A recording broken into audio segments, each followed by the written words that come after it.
Hello, good afternoon, everybody. Welcome to Coffee with the Council Reprise. Hello, hello. Who's all here today?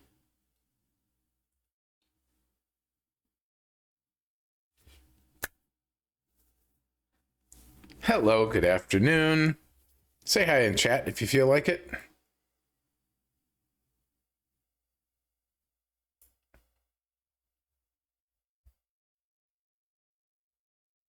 I no longer see bubbles, so I just see numbers.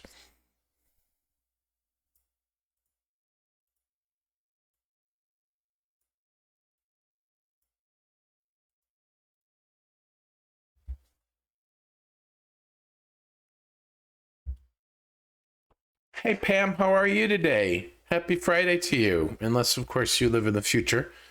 And happy Saturday. Where are you from? Ah, Glasgow. Very nice. Have not been there yet. Hello, hello. Who else is here today? Thank you. It is a happy Friday. I'm ready for the weekend. It's been a long week. Actually, it's been a normal length week, but it's been a very full week of meetings, so it feels like it's been a long week. But we've been having some really good lives. Yes, and I'm looking forward to today's message. Who else we have here today? Are you a first timer, Pam, or have you been around? Your name seems slightly familiar, but not 100%.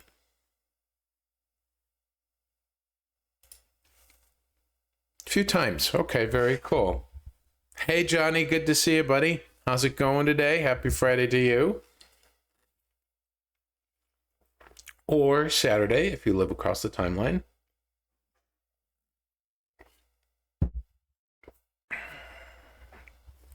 It is a lovely day here.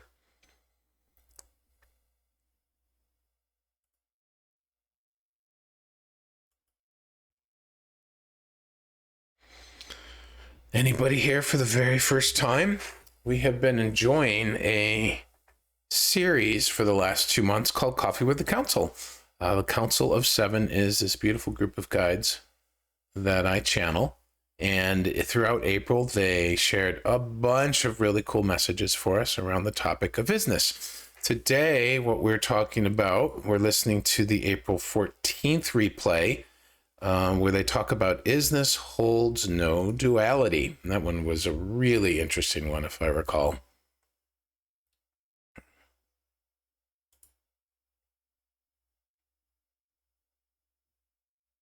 Thanks, Johnny. What are you up to today? You ready for today's message?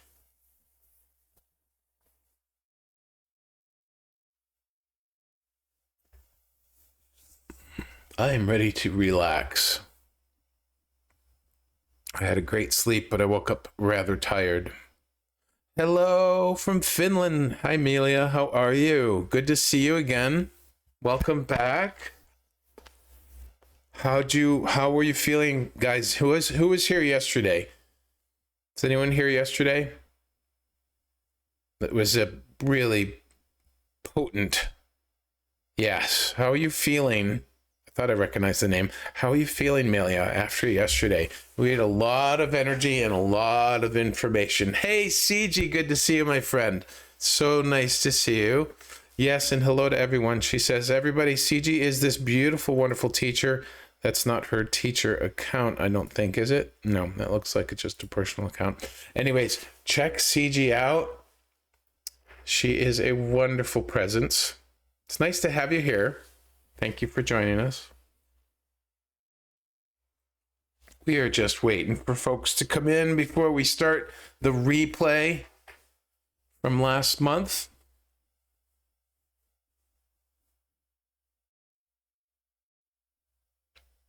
So anyone who was here yesterday, how are you feeling since the big journey yesterday and the huge download of information?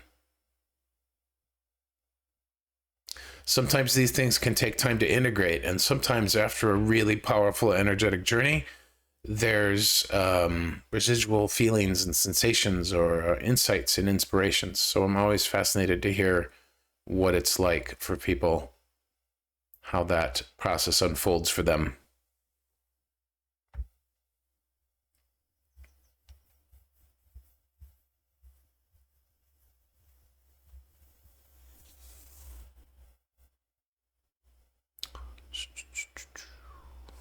Who else we have? Anybody new for the first time?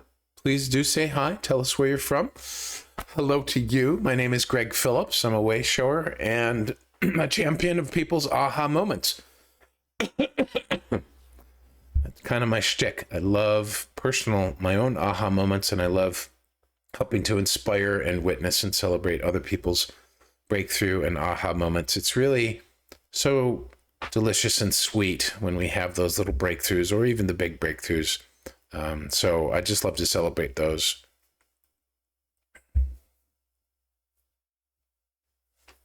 CG says, I like coming to the meetings with the council. They remind me of the philanthropist group I channel, very refined groups of wisdom.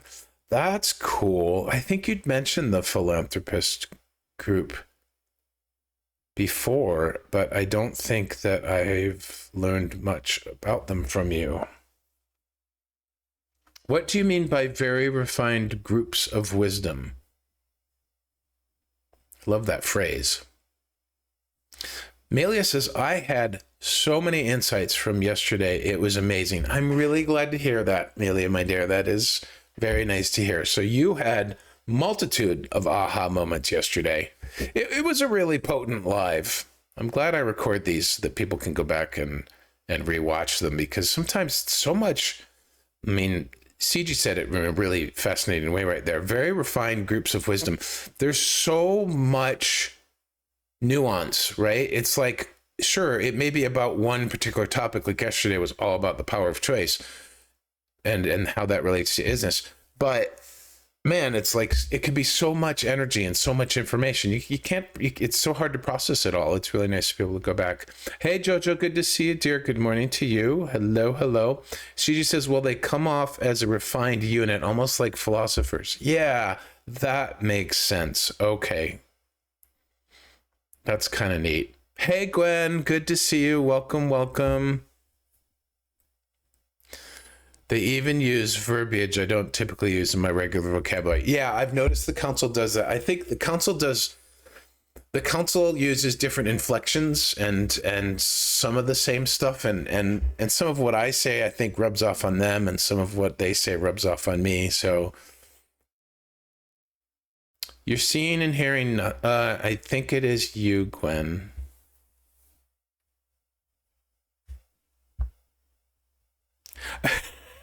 CG says, I'm from the South, so we keep things simple. That's how I know it's them. That is hilarious.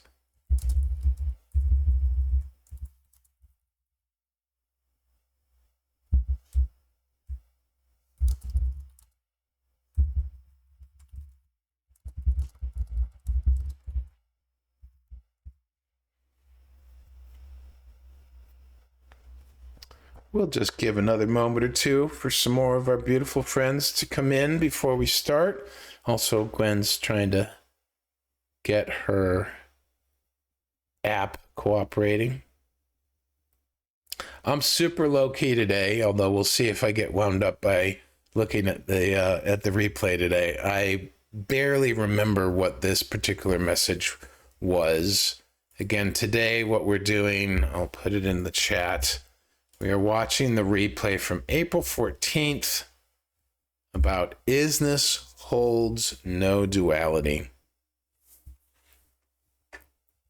It's been a really fun study group. It's fascinating to think that we're already at the end of like 2 weeks, and we have 2 more weeks still. But I'm actually starting to get excited to see what kind of new messages will come after we're done with the Reprise series. Okay, good. I'm glad that worked, Gwen. How are you today, my friend? Good to see you. Anybody else joining us for the very first time, please do say hello. Tell us where you're from.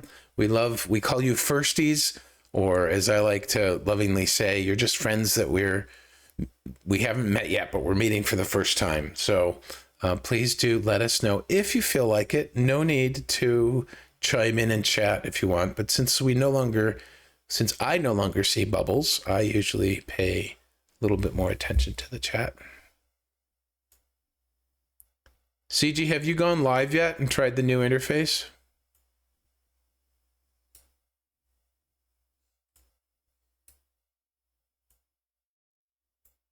I actually like it. It's cool to have some new tools and things.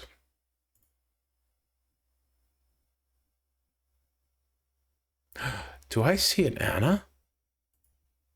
I haven't seen Anna in ages.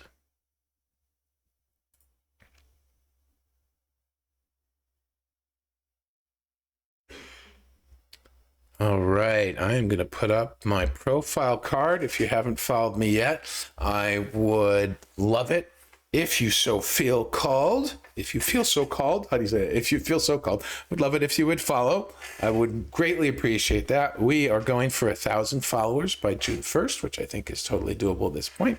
And we have some new tools and toys like these little pop-up cards to show you guys. So, yeah, you'll get notified. I mean, you guys, the old hats, know the drill. When you follow somebody and you turn notifications on, you'll get notified when they go live.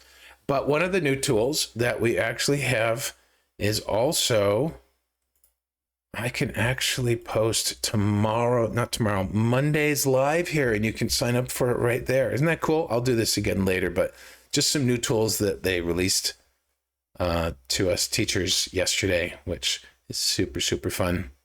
So I will post those up again. Gwen says, I missed yesterday and watched the replay. It was interesting because I fell asleep for the journey, so I think I was going deep energetically. Absolutely. I mean, I think we could all agree that it was a very powerful, energetic journey. So, hi Jennifer. Oh, your phone died yesterday, so I missed the journey. Oh, bummer. Well, it's up and available as the replay on the you know where place. If you don't know where, then check my teacher link. All my replays of my lives are up there. Yay, it's good to have you here, Jen. She says, Greg, I had no idea I wasn't a follower. Geez, this whole time thought I was following you. I am now for real. Well, thank you, CG. I appreciate that. Does that mean, you know what that says to me? I should actually keep that card up for a little bit as a reminder. That's really, I'm trying to learn how the best use of using these little pop-up cards. Gwen says, I was awake for the first time, so I know it was amazing. Yeah, keep it up. Well, I'll trade it out for the other stuff. We only have three types of cards available for us right now. We have the profile card, the donation card, and events. So if you want to make a donation, it's real easy to do from right there. But I'm going to keep the profile card up. It is very convenient. I do like the little cards too. Yeah, Violet. Hey, V, good to see you, dear. Yeah, I love these little cards. They're super fun. All right, we're 13 minutes in. We've got plenty of people here. Let me get this queued up and ready for us to listen to our dear friends, the Council of Seven. For anyone who has never met the Council of Seven, they're a group of guides that came to me a little over a year ago, last April. They're a collective of beings from all sorts of different places. They don't identify to me individually. They came as a group. At first, I thought they were just 7 beings, but then eventually they told me that they were multitudes, and that the 7 actually represents 7 distinct energies that they're here to share with us that are vital to the spiritual evolution of humanity. So the first of which is love, and the second, which they revealed, ironically or not so ironically, on Valentine's Day, the second is unity. So they're a really loving group. They're full of a lot of wisdom. They're silly, like me, of course. And yeah, and if it's the first time meeting them, I hope that you enjoyed them. They certainly are full of a lot of love and a lot of joy to share with us as well. So let's get into today's replay.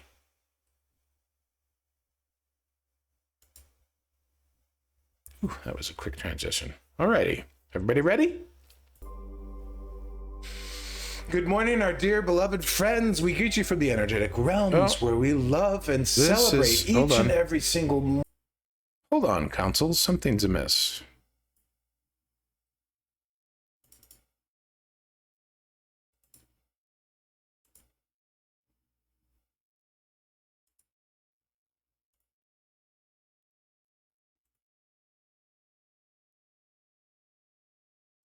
Let's try that again.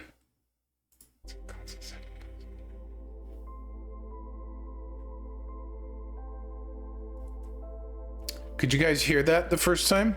Can you hear this? Okay. Good morning, our dear beloved friends. We greet you from the energetic realms where we love and celebrate each and every single morsel that you bite and chew on, every sip of your delicious beverages, every single sensory experience you have on planet Earth. We greet you this day and we welcome you to our coffee with us. And we indeed are very excited and thrilled to be breaching into a new level of conversation regarding Is-ness.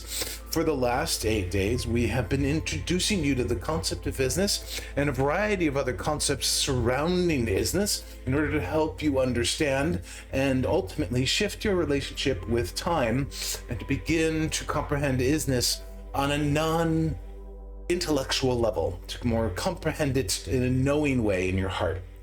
Today, what we will be discussing is one of the essential natures of Is-ness, and that is quite simply that Is-ness holds no duality. Is-ness holds no polarities, for Is-ness simply is. There is no right or wrong. There is no good or bad. Now, an important aspect for understanding this essential aspect of Is-ness is to begin to train your mind to see the world slightly differently if you have been in the habit of looking at good versus bad, right versus wrong, us versus them. Now, even if this is not of a particular habit of mental pattern for you, particularly if you have grown spiritually in a way that you have trained yourself away from this, there is still always the reminders on your planet, and indeed in your daily lives, of this duality and this polarity. Indeed, for example, let's say that you are going about your day and suddenly something that you did not expect to have happen begins to happen and annoy you. For example, last night in the room next door to our beloved channel Greg, the fire alarm, or the smoke detector if you will, its battery had died and it was proceeding all night to have a series of beeps. Now fortunately he listens to sleep music from the beloved app, and it was not as noticeable, but it was clearly noticeable in the morning. Now, it is very easy in these moments, dear friends, or let's say, for example, that someone is making an excessive amount of noise in the kitchen and you are focusing on a creative project or trying to meditate. This indeed is a moment of contrast. And in this moment, there is the very natural and normal, we let you know, normal human tendency to immediately view this situation and push against it. This indeed is no different than an us versus them, or a good versus bad, or right versus wrong mentality. It is just subtly different because it is you versus the contrast, if you will. Now, why do we bring this up? The essential nature of how energy works within your existence is that you are always and forever connected to source. You are never not connected to source. And in the same manner, there is no such thing as not Is-ness. For even the topics that we have been discussing over the last couple weeks, was-ness and not yet-ness, Indeed, those are simply isness being weighed down by your mind. And when the mind's weighing down is removed or resolved or neutralized, all that is left is isness. So even wasness and not yetness are indeed isness. They were, in fact, isness was used in the definition of what those are. So there is no such thing as not isness. So from the perspective of where we exist and the perspective of isness as a whole, there is no duality, there is no polarity, there is no good versus bad, there is no need for judging things according that way. Now, what would we offer if perhaps you have a tendency to emotionally or mentally get riled up when there is some contrast in your life? Again, we remind you, this is normal, this is natural. For the very existence on Earth, contrast is a natural part of the design, friends. It exists for a reason. It is. And understanding its isness, as well as isness as a whole, is very beneficial. Now, what we would offer, if you find yourself... Okay, so we'll pause for a moment there. So this is often, the concept of contrast is often an idea that is very difficult for people to grasp. And I love what they're saying here, because to recognize that life is designed, life on planet Earth is designed with contrast in mind, is designed to have contrast, right?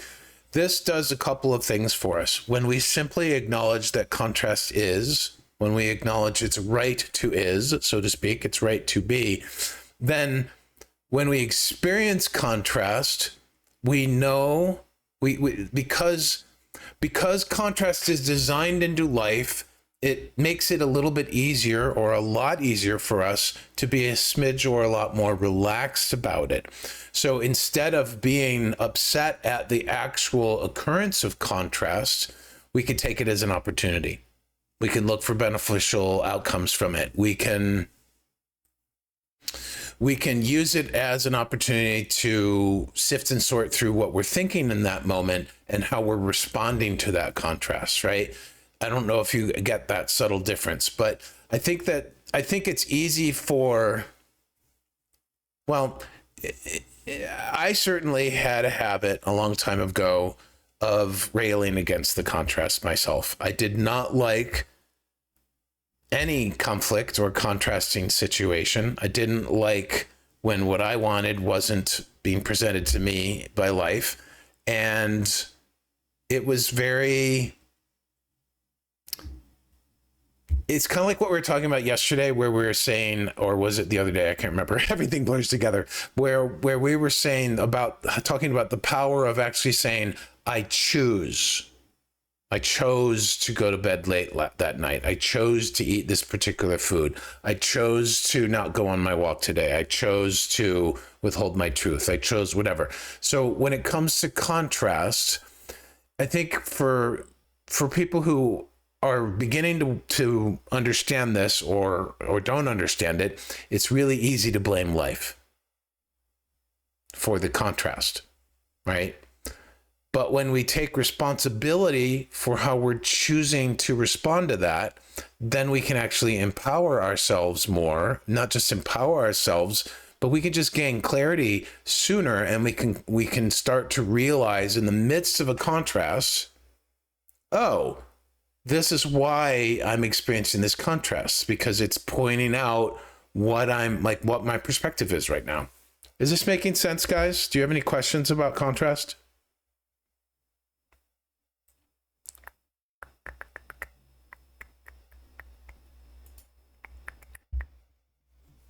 Yes, no, maybe?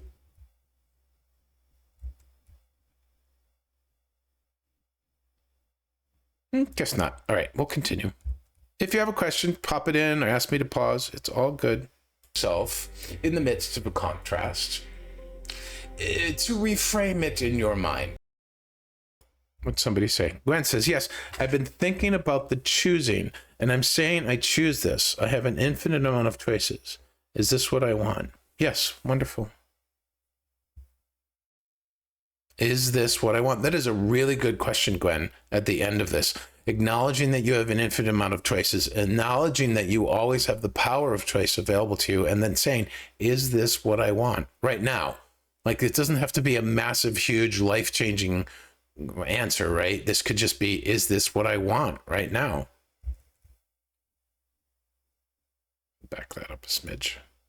Very existence on Earth, contrast is a natural part of the design, friends. It exists for a reason. It is. And understanding its isness, as well as isness as a whole, is very beneficial. Now, what we would offer, if you find yourself in the midst of a contrast, to reframe it in your mind. No longer using words such as good versus bad, or right versus wrong, or thinking in terms of me versus the contrast, or us versus them. Indeed, making it more neutral by saying, this works for me, or this doesn't. I prefer this, or I don't prefer this. Now, the beauty of reframing, can you feel the difference? Just close your eyes for a moment. Think of an example from your life, maybe it's a recent one or not, where you experienced some contrast, and it could be an older story indeed, it doesn't matter, but try to think of a moment where you experienced contrast. You could immediately feel yourself getting riled up, even just a little bit, and then you could feel the sense of right versus wrong, or us versus them, or me versus the world, or good versus bad. Think about that. Feel into what it feels like to be thinking in terms of duality, thinking in terms of good versus bad, right versus wrong, and then stop for a moment, continue to think about that situation, and instead say, does this work for me? Or does this not work for me? Do I prefer this or not? Can you feel the difference? Try to feel into it. Remember, a lot of what the council's been teaching us the last month has been in order to help fine-tune our perception, right? To calibrate our minds so that we can continue to exercise our power of choice, but we can do it with more freedom and more ease, more fluidity. Is that making sense? Or are we just here having Greg babble about different concepts, which is fine. You know, I love to do that.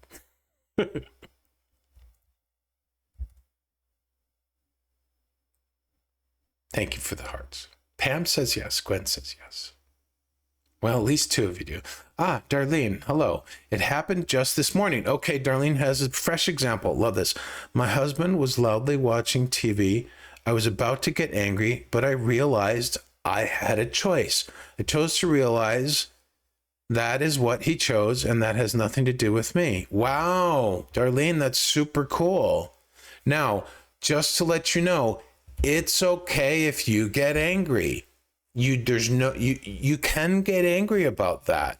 It is a situation in which it is appropriate to get angry. But you also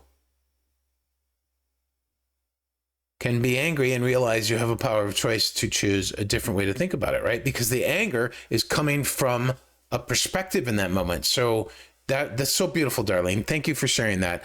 Are you aware, and would you be willing to share, if you are aware, of what you were thinking at the moment right before you got angry, or right before you were about to get angry? What was riling you up? See, it is very common as humans to think that what the other person is saying, doing, being, etc., is what is triggering us. But it's not. It's what we think about what they're saying, doing, writing, whatever, that is triggering us.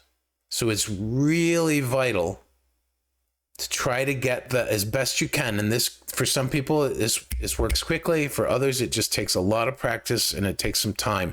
But it is really vital in terms of like beneficial for you to practice listening for what was I just thinking right before I got whatever, sad, lonely, upset, angry, frustrated.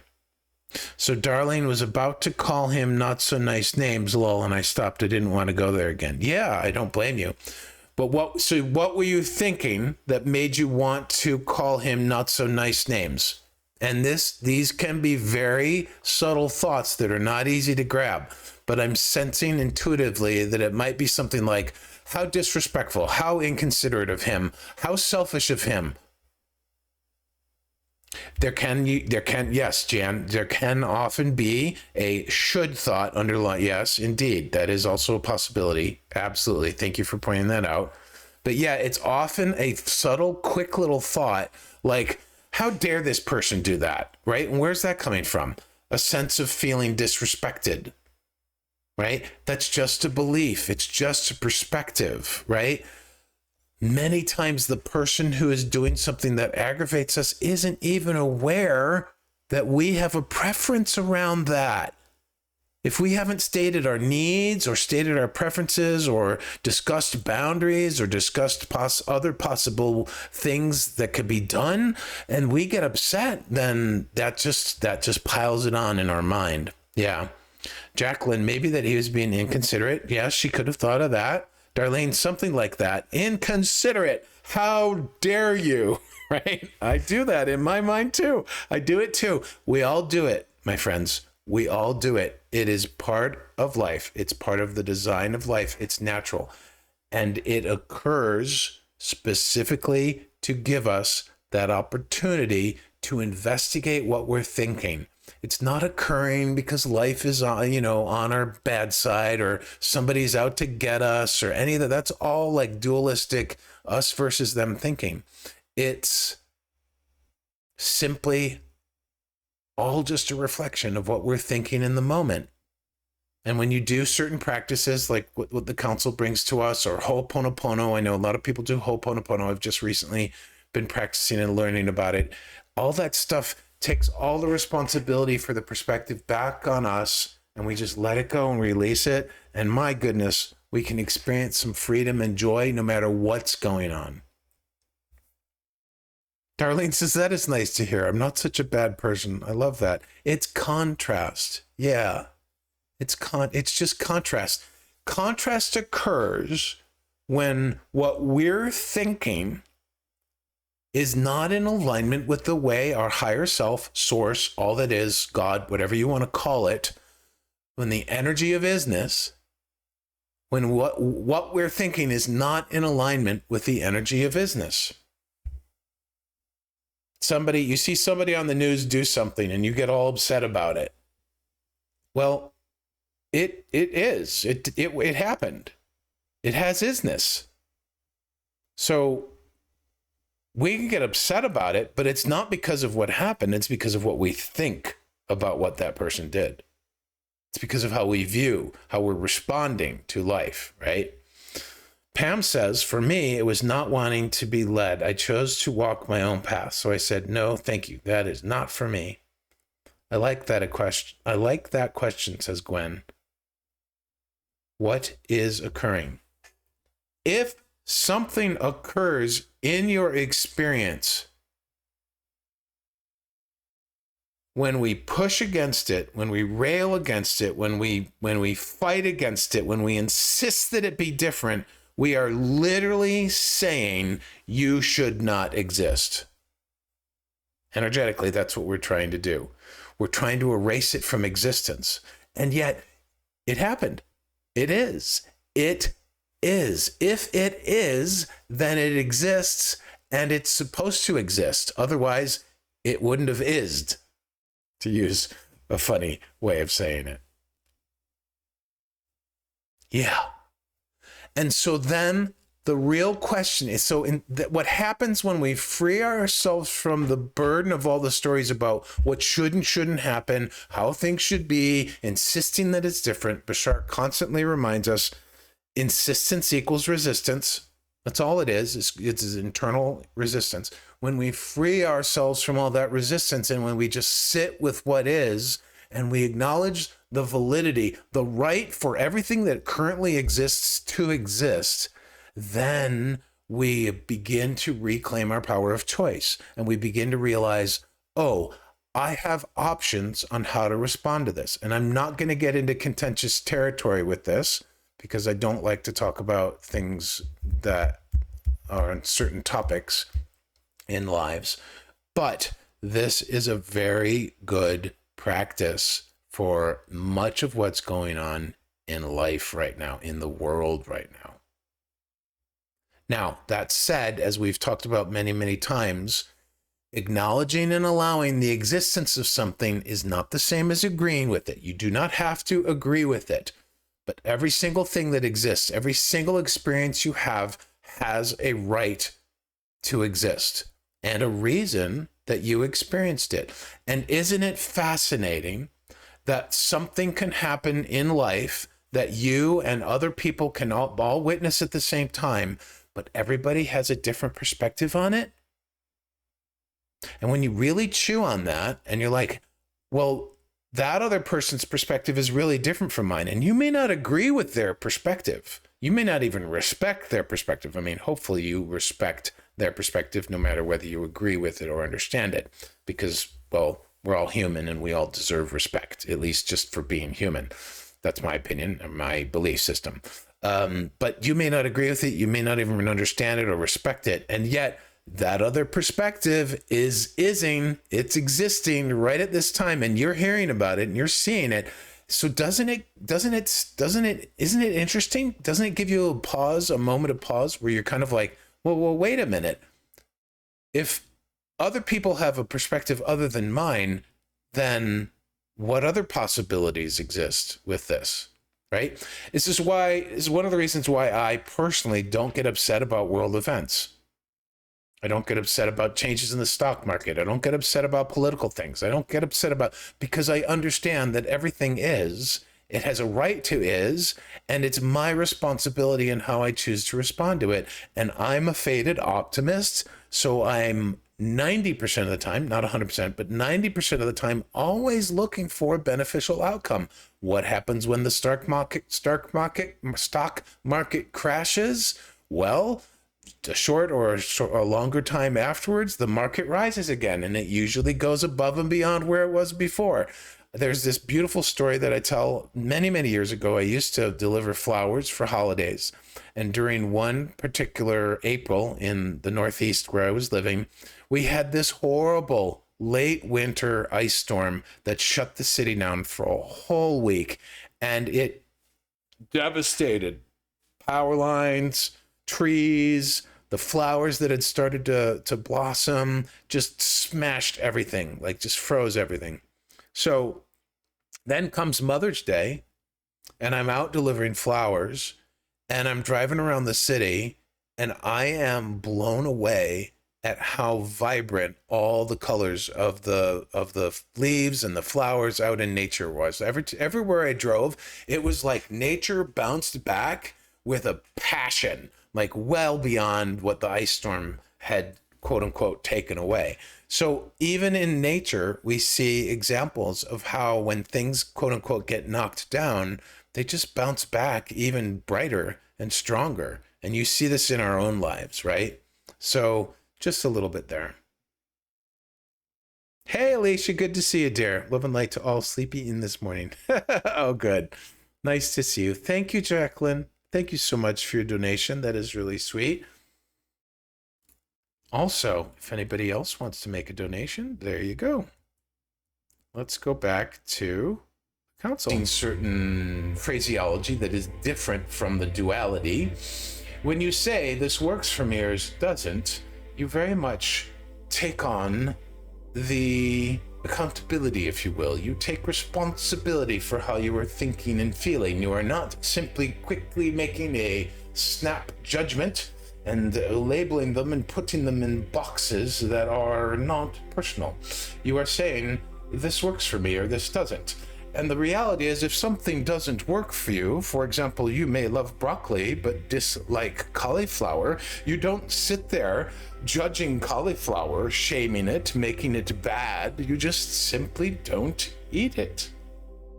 You may not like orange juice. You may favor pineapple juice or apple juice. You do not walk around in your day speaking to everybody about how loathsome orange juice is. No, you simply don't drink it. This is the beauty of works for me versus doesn't work for me. I prefer this versus I don't prefer this. Now, speaking of food, is much easier to see as an example because there is usually no emotional charge around food. There is about certain foods for certain individuals, we understand this, but there is charge around other things. If something gives you an emotional charge, and this is something indeed to begin the process of neutralization with. We wish to invite you to simply look at this contrast that is giving you an emotional charge. This may be an event or a person or an organization out in the world. This may be a personal relationship that you have. This may be a situation with your relationships, your finances, with your home. It matters not what the specific example is, but we wish to invite you to be simply present with what is about this particular contrasting situation that is providing you very important normal natural contrast. For it is through the contrast that you expand, dear friends. It is through the contrast that you get the opportunity to investigate what you are believing, what you are choosing to think and focus on. And through the introspection, the investigation, the digging deep, the sifting and sorting through your belief systems, your patterns of thought, and however you have defined things, once you recognize and realize what you have defined or what you have been believing unconsciously for a long time, you... Okay, I'm going to back that part up a little bit because they're going really fast through that. You, very important, normal, natural contrast. For it is through the contrast that you expand, dear friends. It is through the contrast that you get the opportunity to investigate what you are believing, what you are choosing to think and focus on. And through the introspection, the investigation, the digging deep, the sifting and sorting through your belief systems, your patterns of thought, and however you have defined things, once you recognize and realize what you have defined or what you have been believing unconsciously for a long time, you indeed then begin to take back your power of choice. And when you have your power of choice firmly in your heart and in your hands and in your mind, you then are living or beginning to live the most fulfilled life possible on the planet and in the most beneficial relationship with contrast itself. So Mari makes a fantastic example there, whether you meant to or not, Mari, but it is a good example. She says, as a vegetarian, I understand what you mean. Not everyone is on the same page as me. Yeah. So, you know, there are certain things that we decide, that we believe, that work for us, right?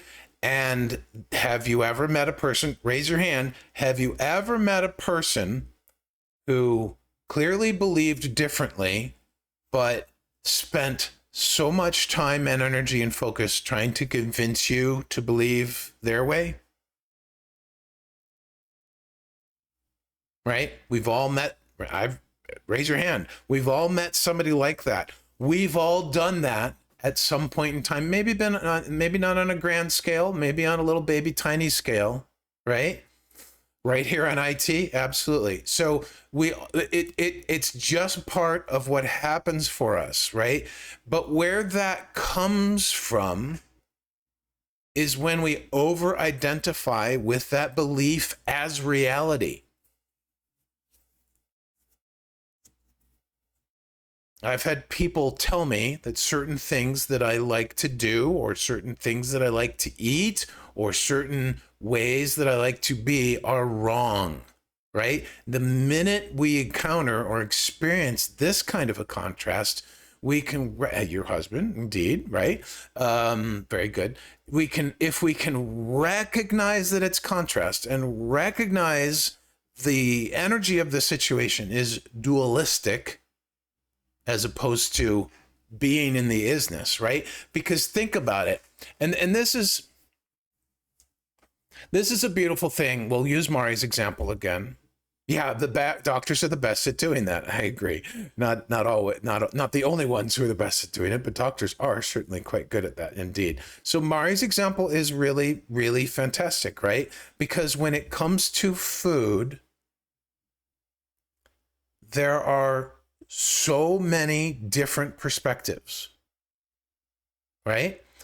For example, even just being vegetarian or vegan, I'm not, but you know, there are a variety of different reasons and belief systems behind the choice to eat as vegetarian and vegan. You'll meet the vegetarians and the vegans who are doing it for health reasons. You'll meet them because they're doing it because of their particular connection and concern regarding animals. There's some who are doing it because that's how they grew up, and that's just how their parents taught them and what their mom and dad fed them. There's just so many different possibilities. None of them are right and none of them are wrong. But when we can drop into asking, what works for me? I spent time as a vegetarian, but I found that even though it was fairly easy to work with being vegetarian, my body didn't like it as much. Like my body, I have it's either a belief system or it's what the body needs, but I've always felt that I have more energy and function better when I eat meat. Now, from a certain person's perspective, I could be doing the most horrible thing in the world because I'm eating meat. Well, no, I'm not, because I create my reality. I am the one who determines what works for me and doesn't. And so while I may be going against a doctor's perspective on something, right? And all the doctor is doing is forming his own perspective based on his experience. That's all he has available to him. He or she, they could use statistics as well, but even the statistics are part of the pool of their own experience, not our individual experience. So a doctor may say, you are sick, you have this disease, or you need to do X, Y, and Z. Well, okay, thank you, doctor. I'll take that into an advisement. But we're the ones who still get to choose. We're the ones who have the responsibility and the power of choice. CJ says, yeah, I was vegan for a while and I wasn't getting enough protein. Everything doesn't work for everyone. Exactly. So that's why when the council's talking about, like I'm talking about it, but also from the council's topic, recognizing these moments of contrast, recognizing when we're coming from duality, when we're coming from wrong versus right, good versus bad, us versus them, for their examples, right? To stop and catch ourselves and pause in a moment and let that acknowledge the contrast, but let the duality go, right? We don't need to push the contrast away. It's the duality that's causing the uncomfortableness. But when we release the duality and open ourselves up to questions like, what works for me? What do I prefer right now? What did Gwen ask earlier? What do I want right now? We're coming back in the moment. We're being in the is-ness. We're allowing all things to exist. And then we're saying, how do I choose to choose? It's so incredibly powerful.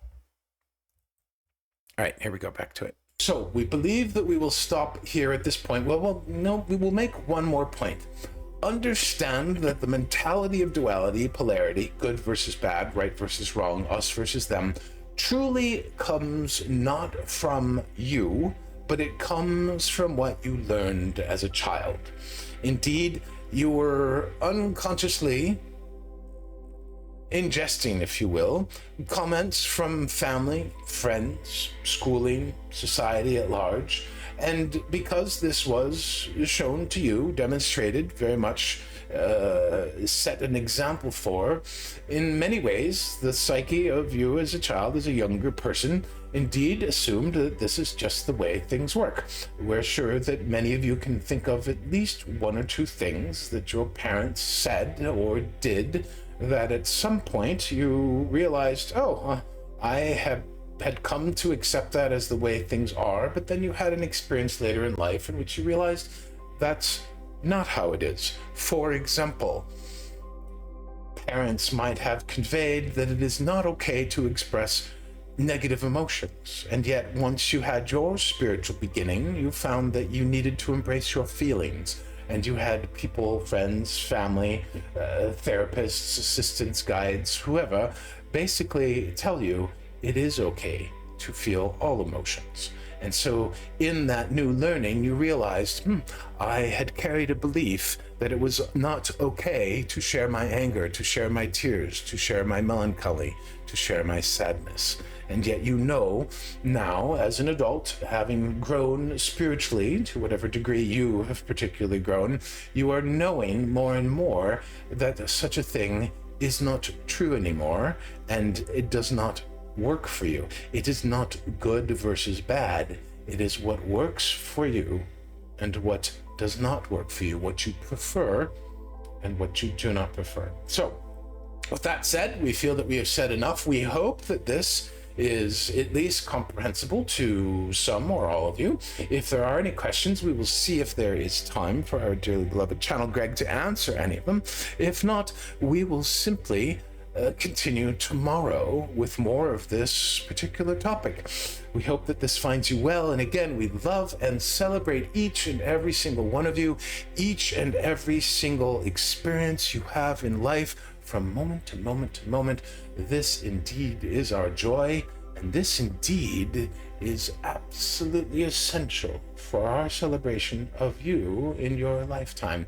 We thank you, we love you, and we bid you good day.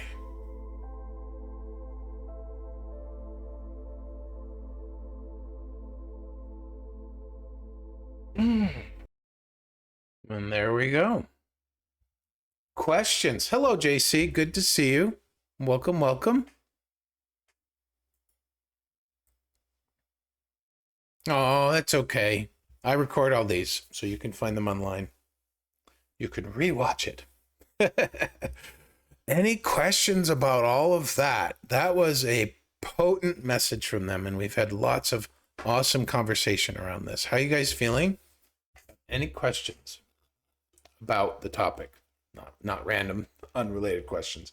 Although you never know, a random, quote unquote, unrelated question could actually be related. Gwen's feeling great. Why are you feeling great, my friend? Did you have an aha?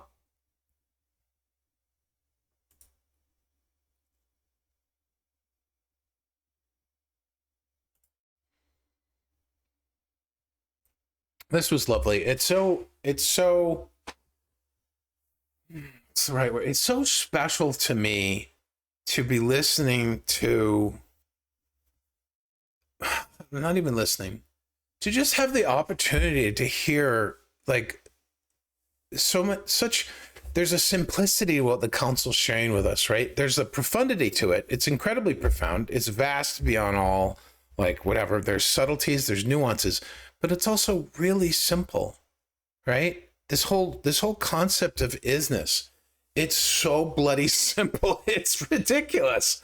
Like, and we make things so complicated, don't we, sometimes? It's as simple as just things just are. It just is. It's really, really fascinating. JC says, I liked hearing the duality tension is what creates the suffering. Yeah, it's the duality. It's not the experience. It's not the happening or the event. It's not the contrast itself. It is the duality tension. I love how you said that. Yeah. Gwen says more yesterday, but this backs it up. My habit is nail biting. So now I think is a choice, and that is really the choice I want to, and is that really the choice I want to make?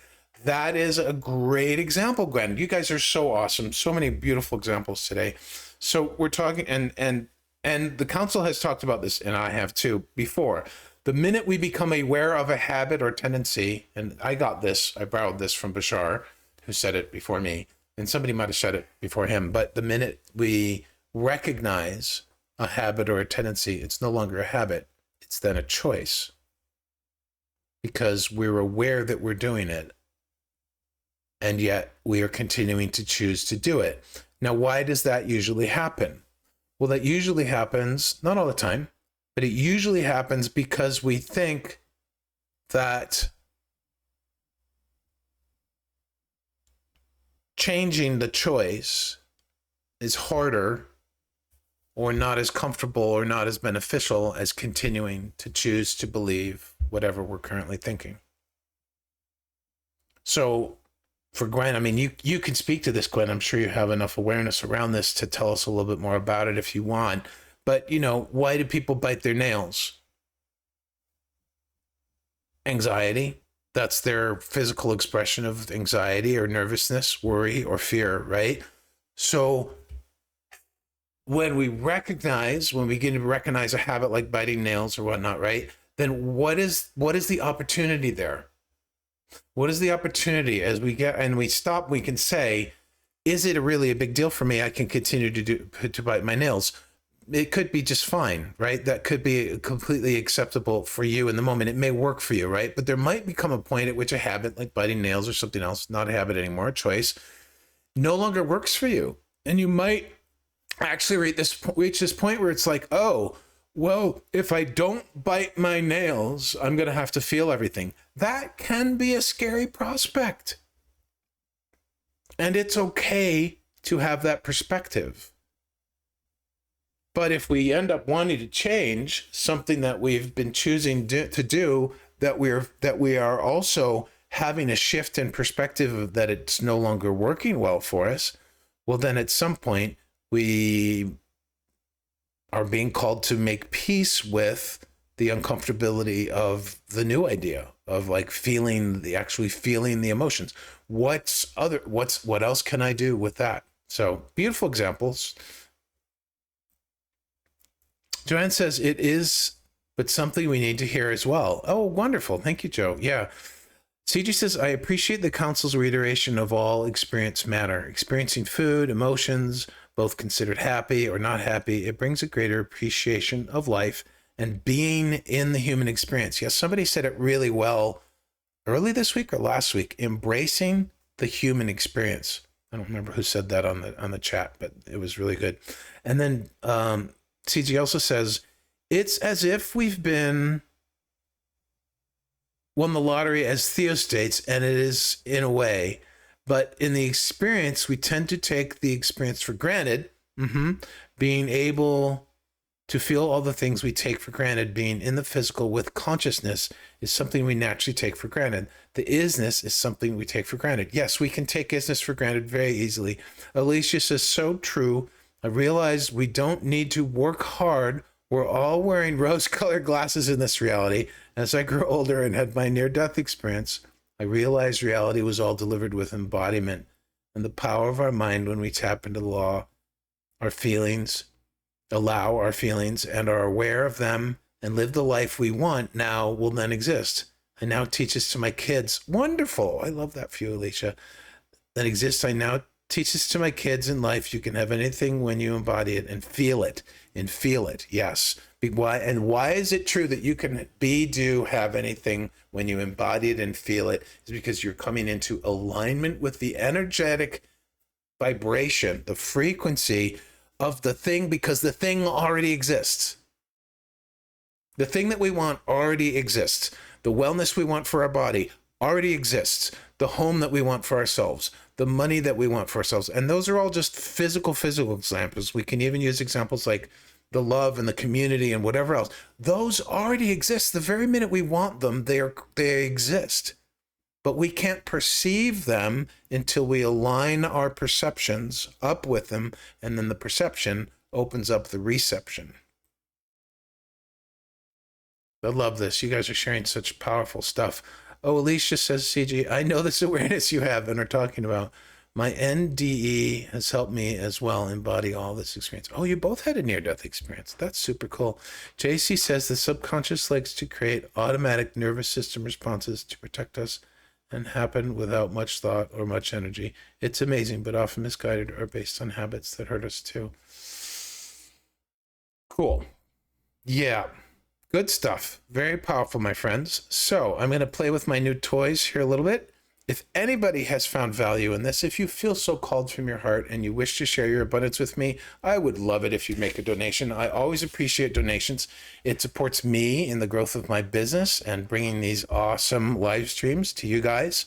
I can't do this without you guys. And actually, the financial support really does help. Even though I have a side job, I love to have the money that I make through my spiritual stuff support the expenses I have there. Anyways, extra special, easy, super way to make a donation there. Also, if you want to come back on Monday, where is this? I love this thing.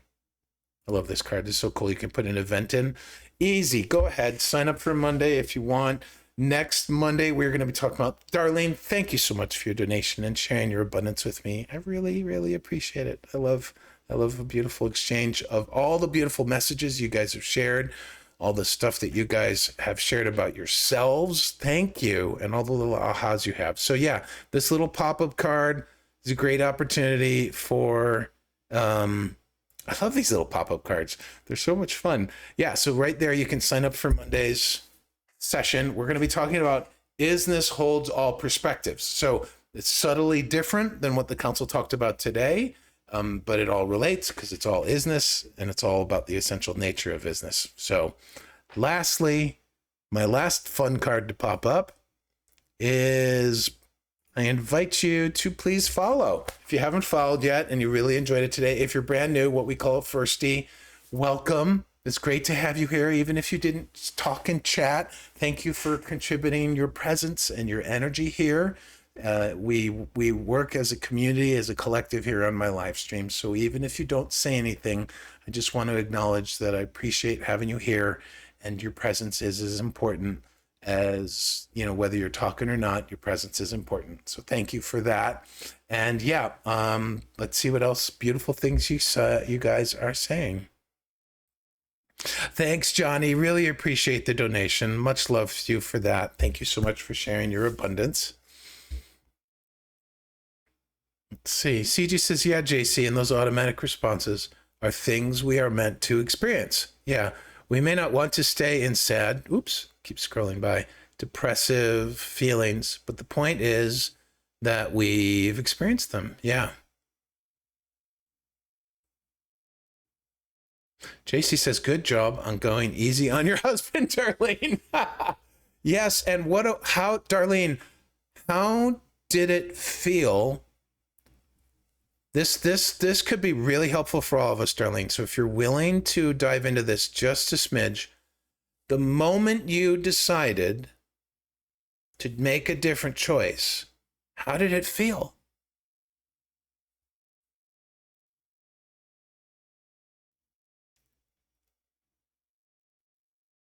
JC's easily triggered by loud sound. Yeah, it can trigger me too. I have very sensitive hearing, and smells can trigger me as well. Oof, very sensitive sniffer. Darlene, you can watch the Mist videos. Mist. That's a funny word. Yes, I record all the lives and I put them up on. You can just go to my teacher's profile and go to the About page. My teacher's link is there, and that's where I have all my playlists for the recordings. So you can see it there. The playlist you'd be looking for is called the Coffee with the Council playlist.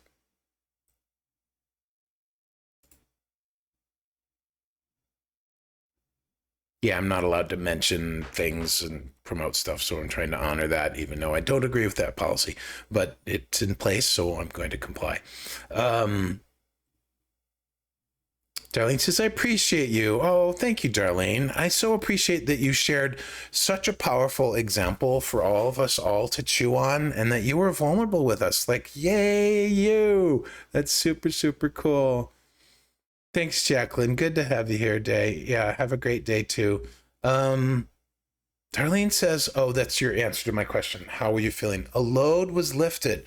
Yes, things feel lighter when we are exercising our power of choice, and when we're not just getting buffeted around and blown around like a loose leaf on a tree by contrast, by good versus bad, right versus wrong, by all the duality, right, by our own suffering that we create, right, then a load is lifted. I love that. That is so beautiful.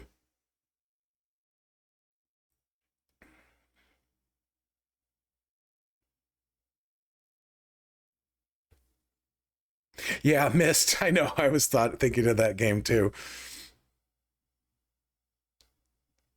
I mean, we'll call it missed videos or missed videos, right? That's funny because those two words are pronounced exactly the same, even though they're spelled differently. I do remember that one too. CJ is absolutely Alicia. Oh, they're having a cool little relation about NDEs. I love that. It's almost frustrating when you know that this experience is not as serious as people make it, but they haven't reached that awareness yet. So we have to be patient with it. Yeah, and this CG. Thank you for that, my dear. The point CG's making, right? And this totally ties into the point that the council's making for us. You don't have to have a near-death experience to understand what CG and Alicia have learned from a near-death experience, right? Because what did the near-death experience provide for them? What was the beneficial outcome? They saw through the veil of physical reality. They saw that their mind was creating it all, that they have the power of choice, or whatever else they can share individually or personally about what they specifically, right? How it connected with them, with the aha. The near-death experience was just another way to have an aha, right? But you can have an aha simply dropping in and connecting with the isness in everything. Even when you're in wasness, you're in isness. You're just weighed down by stories and regrets and disappointments from the past. Even when you're in not yetness, you're in isness. You're just burdened and weighed down by longing and expectation and projection, fear, worry. You recognize it and you go, everything just is. And it's I that am assigning the meaning to it. If I'm assigning a meaning, if Greg assigns a meaning that's different than CG, that's different than Darlene, that's different than Gwen, that's different than Jojo, that's different than Alicia, all of a sudden we've got, I've lost count, half a dozen different meanings and significances to the exact same experience. If that's not evidence that we individually are making this up as we go, that there is no one reality, right? That, to me, I take that as evidence that there is no one reality, that there's just all these different multiple realities. And how fun. Like part of why the council came to me is because I asked years ago, I set out some sort of weird, powerful intention that I wanted to learn how to bend time and space. I wanted to learn how to time travel, basically. And I believe that understanding isness and understanding the energetic dynamics of this is kind of the beginning of that. So for me, it's a very exciting topic. Alicia says, Greg, love and gratitude for another beautiful download. Oh, you're welcome, dear. Oh, yeah, I love spending time with everybody here, too. Isn't it so lovely? JC says, oof, that hits. Oh, wow. Especially family members. You want connection with loved ones, and the disconnect is a bummer. What makes it feel more serious? Yeah. There's so many different examples and ways in which we could talk about this. And we're going to talk about it more because next Monday, where is it? There it is. There's the postcard. Next Monday, Coffee with the Council Reprise. Is-ness holds all perspectives. So is-ness holds no duality, and is-ness holds all perspectives. Combine the two, absolutely fascinating stuff. And then lastly, if you do wish to follow me, I would love it. And there you go, easy way to do the follow. Thank you so much, everybody, for being here today. CJ says, but that's not truly a disconnect. It's the illusion of a disconnect. Indeed, the mind is creating the disconnect. It's just your mind, CG. And don't fault the mind. The mind is doing its job. And you know what? Our minds do their job really, really well. But sometimes our mind oversteps its boundaries and tries to run our life. Mind is just a tool in service of the heart. You're welcome, Gwen. It's so good to see you as always. Sometimes I appreciate the disconnect, says JC, and I agree. Sometimes I do. And you know what? Sometimes I don't. Sometimes I gain great insight from experiencing a disconnect. I walk away having an aha moment or understanding the beneficial outcome of that disconnect. And other times I don't. Other times I just don't. All the beauty of the experience. Absolutely. Very, very cool. Alicia says, that is right. I realized it when I was floating in the cosmos with my grandmother, and she said, it's not your time yet. You must go back. Too much you have to do, so we live in a multiverse. Yeah, indeed. Beauty of the experience. All right, dear ones. Much love to you. Thank you for being here with me. Thank you for wrapping up an amazing week of Coffee with the Council reprises. Thanks just for being you. I love having this community, and I'm looking forward to someday being able to hear all your beautiful voices. I know that might make some of you nervous, but I will tell you that when we get together, and Gwen and Jojo and others can vouch for this, but when we get together and have an opportunity to actually not just type, but actually share right from the heart, it is truly much more meaningful and powerful. And these kind of experiences with the live just get expansive, even more expansive and more magnificent. So, oh, look at that. It was just 1 hour, 11 minutes and 11 seconds. That is super fun. All right, my dear ones, have a great day. Thank you for being here. Thank you for sharing this time with me. And I will see you all on Monday, hopefully. All right. Sending you away. Have a great weekend. Mwah. Bye.